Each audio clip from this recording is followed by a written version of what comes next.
Hi friends, welcome to Mala's Family Kitchen.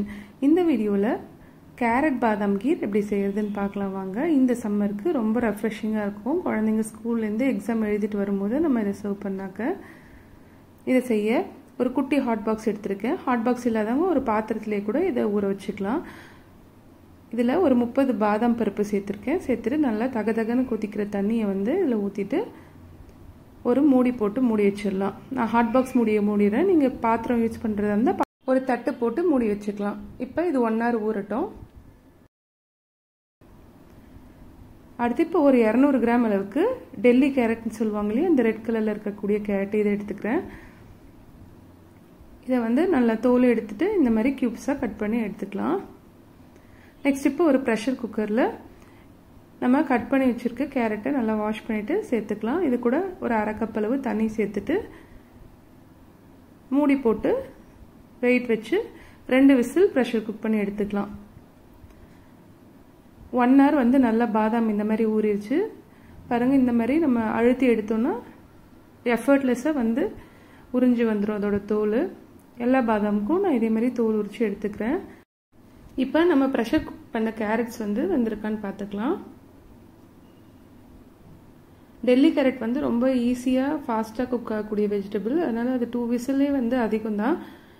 பாருங்கள் இந்த மாதிரி நல்லா மஷி ஆயிடுச்சு நம்ம அமுத்தி பார்க்கும்போது.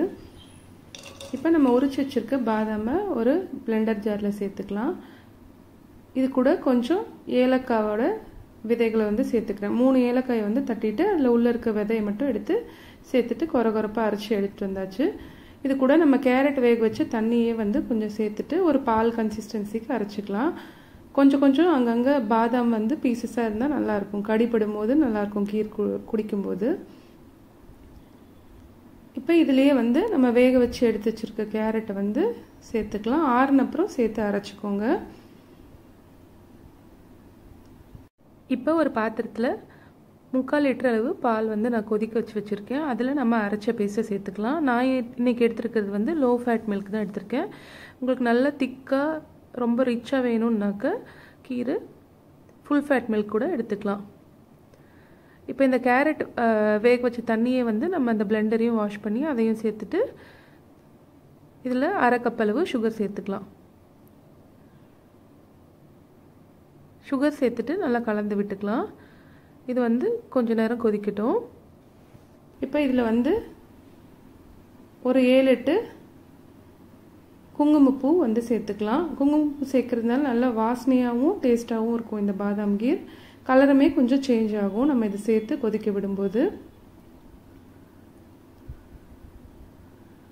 எல்லாமே ஒன்று சேர்ந்து இந்த மாதிரி நல்லா கொதிச்சு வரும்போது கலரும் மாறி இருக்கு பாருங்க. இந்த மாதிரி 5லேருந்து 7 நிமிஷம் சிம்லேயே வச்சு கொதிக்க வச்சா நம்ம பாதாம் கீர் ரெடி ஆகிடும். இப்போ இந்த பாதாம் கீர் வந்து ரூம் டெம்பரேச்சர் வந்த அப்புறம் நம்ம ஃப்ரிட்ஜுக்கு மாற்றி அதை சில் பண்ணி அது கூட இந்த மாதிரி ஸ்லைஸ் பண்ண பாதாமும் சேர்த்து சர்வ் பண்ணால் சூப்பராக இருக்கும். இதை சூடாகவும் சர்வ் பண்ணலாம். இந்த வீடியோ பிடிச்சிருந்தா மறக்காமல் சேனலுக்கு சப்ஸ்கிரைப் பண்ணி சப்போர்ட் பண்ணுங்கள். தேங்க்யூ.